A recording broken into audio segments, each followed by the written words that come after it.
चिरां जिल्लानि बिदि रिप्लाइ होबाय आरोखि दखानदारा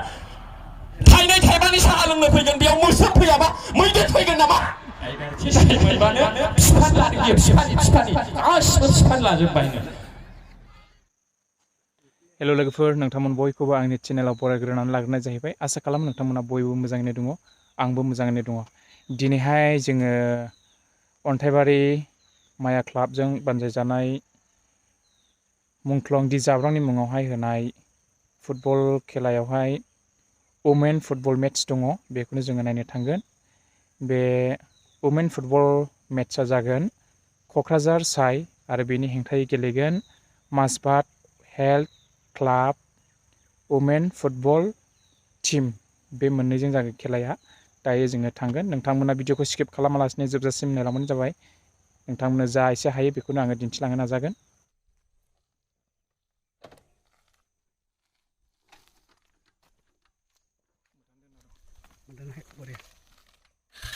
दायो जों थांनो थाबायगासिनो, नोंथांमोना भिडिअखौ नायलांबाय थाबानो जाबाय।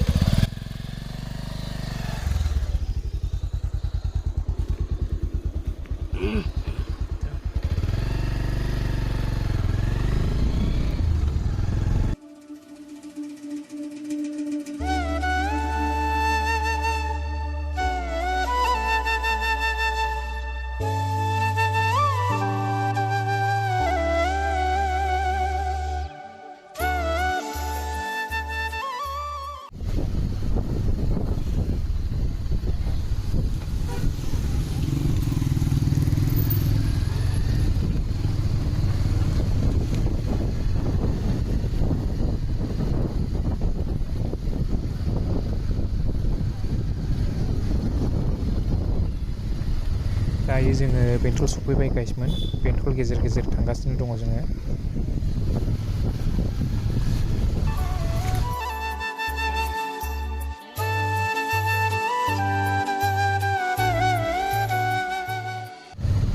बाथौ मिसन सफैबाय गाइसमोन। बे जाहैबाय बाथौ मिसन।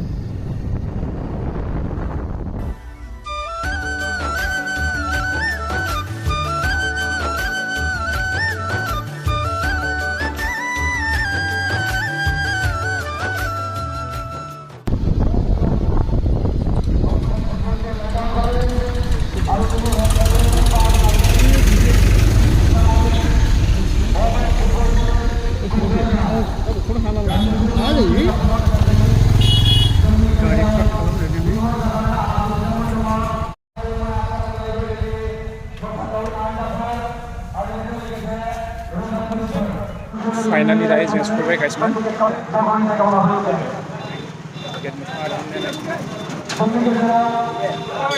दायो जोङो टिकेट दानसिगोन। टिकेटनि बेसेना बेसेबां बानायदोंथाय? दायो जोङो टिकेट दाननो नागिरदों गाइसमोन।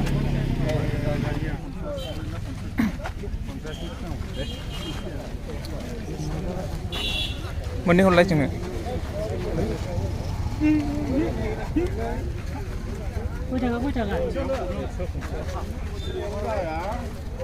दायो जोङो टिकेटखौ दाननानै फैबाय। एखेयानो बानायदों। हायाव जिरायना नायनायफोरनिया 50 थाखा आरो सियारावनिया 100 थाखा। दायो जोङो 100निखौ दाननानै फैबावबाय नै गाइसमोन। इन्टारेस्टिं जागोन भिडिअआ। आइजोफोरनि खेला नालाय नायलानो फैदों बयबो, जोंबो नायनो फैबाय। दायो जोङो हाबनो थाखाय थांगासिनो दङ जायगायाव।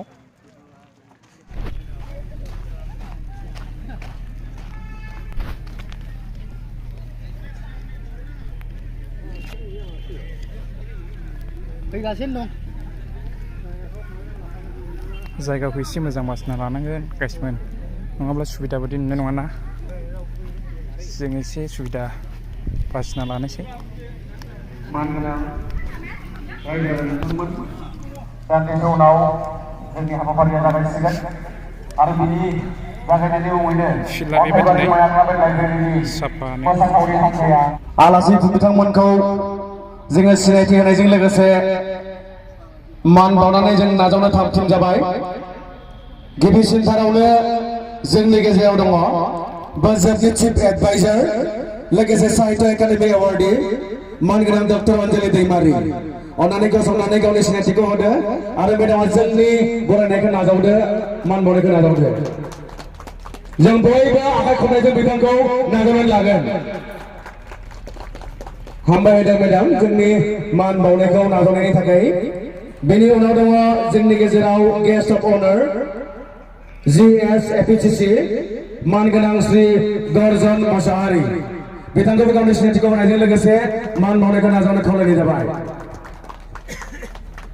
हामबाय होदों सार जोंनि मान बावनायखौ नाजावनायनि थाखाय बिनि उनाव दङ जोंनि गेजेराव प्रेसिडेन्ट चिरां डिस्ट्रिक्ट कांग्रेस कमिटिनि मानगोनां सन्जीब वारी बिथांखौबो सिनायथि होनो थाखाय खावलायबाय आरो मान बावनायखौ नाजावनो खावलायनाय जाबाय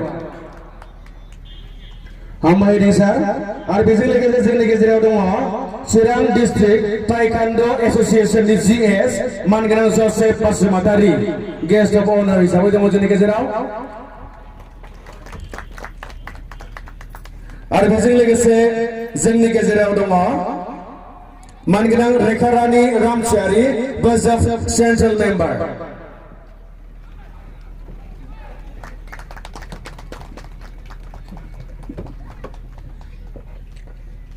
हामबाय होदों मेडामखौबो जोंनि मान बावनायखौ नाजावनायनि थाखाय बिथाङा ओरै एकदमबारे ओइ नैबे गेलेग्रा फोथार गेजेराव थांनानै सिनायथि होनांगोन बिथाङा जों बयबो बिथांखौ सिनायनि मानगोनां प्रेक्टिकेल बसुमतारी फेस्ला फावखुंग्रा आरो रोजाबगिरि बिथाङानो जाहैबाय प्रेक्टिकेल बसुमतारी आरो बिथांखौ गांसे समायना रमायना आर'नाइजों बरायनो आरो मान बावनो खावलायनाय जाबाय हामबायसै दानिया जोंनि गेजेराव बे सानावनो गाहाय आलासि महरै लिंहरजानाय बिब' गेदेर डक्टर मिसेस अनजालि दैमारि आरो बिथांजों फैफानो हानाय बोजोबनि मेम्बार आरो लोगोसे बिटिआर ट्राइबेल सेलनि इनचार्ज जसेफ बसुमतारी चिरां जिल्लानि कंग्रेसनि आफादगिरि सन्जीब वारी बिथां क'क्राझार जिल्लानि कंग्रेसनि आफादगिरि प्रानजित बसुमतारी बिथां आरो मानगोनां सन्मान गोनां आंनि बिदा फंबाय आइ आफा रायजो राजा नोंथांमोन आङो गिबिथाराव आंनि बेक्तिगत न'खरनि खुलुमनाय आरो अननायखौ बयनोबो जासिग्रोदों आरो बेनिफ्राय आसाम प्रदेश कंग्रेस कमिटिनि खुलुमनाय आरो बरायनायखौ बयनोबो जासिगोन बयखौबो खुलुमबाय दिनै फुटबलनि जोलुर बादायलायनायनि मेचसो बयबो जोलुर नायनो फैदों आंनि गर्जन मोसाहारिनि गोलाव डायलगफोरनिसो खोनासंनाय नङा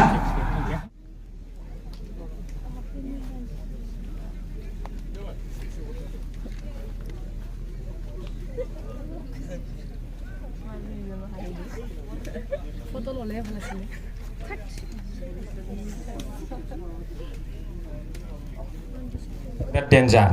फेंनो बोखांनो सोरबा समाबो बारा गोबाव गैया आङो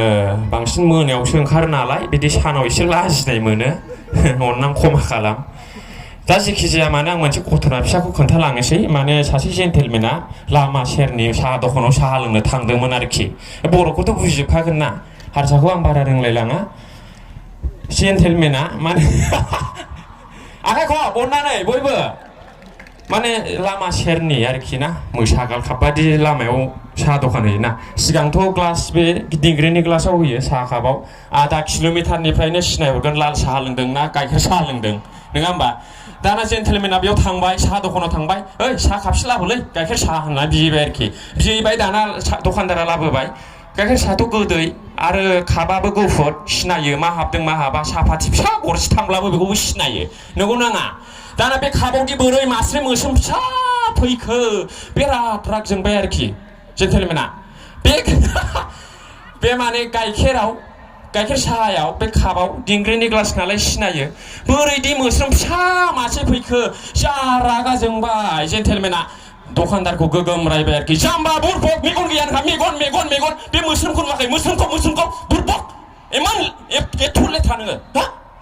बिदि होनना रायबाय आरोखि दखानदारफ्राथ' बिराद सालाक जायोना नोंसो बिदि रिप्लाय होबाय आरोखि दखानदारा थाइनै थाइबानि साहा लोंनो फैगोन बेयाव मोस्रोम फैयाबा मैदेर फैगोन नामा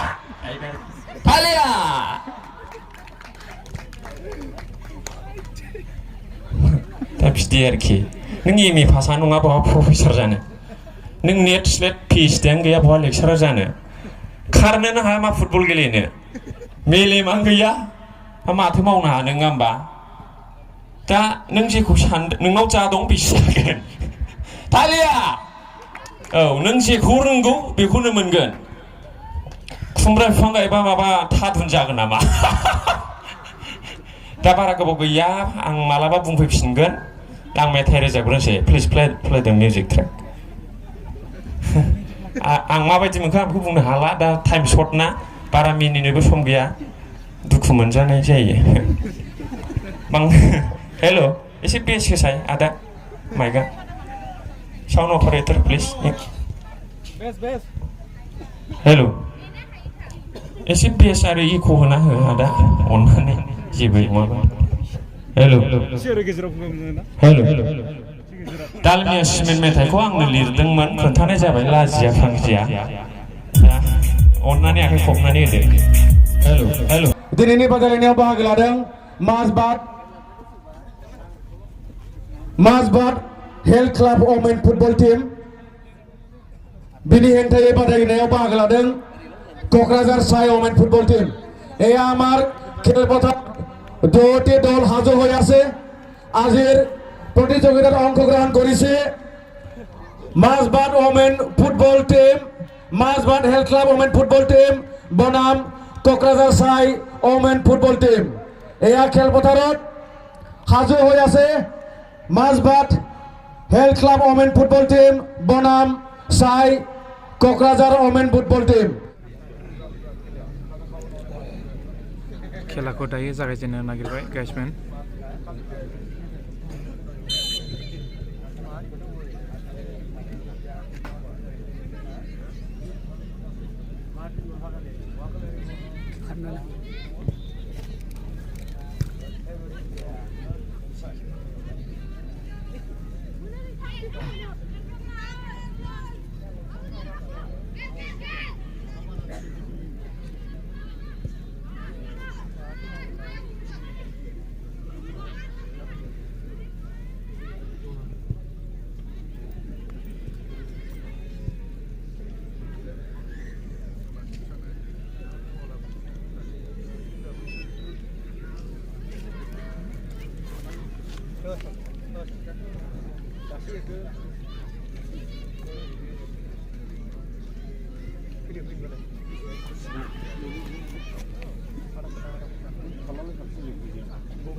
क'क्राझार साई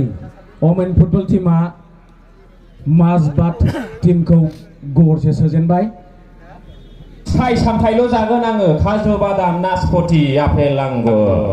थालिया हेल' एसे बेस होसाय आदा माने बे जोंनि सर्ट फिल्मनि डाइलगबाबो बे 100निबो बारा सैथो खोथा आपेल आंगुरखौ जों बारा जानो हाया दामा बारा दाउ ब्रयलारासो दाम खमसिन र' फंनैसो होनांगोन ना दा माने फिसायफ्राबो हिनजावखौ रायो हौवाफ्राबो फिसायखौ रायो दा बेखौनो होबाय थानो होनदों दाखालि ओंखारनाय जोंना डक्टर हंला सर्ट फिल्मावहाय आं मोनसे हिनजावफोरखौ रायनाय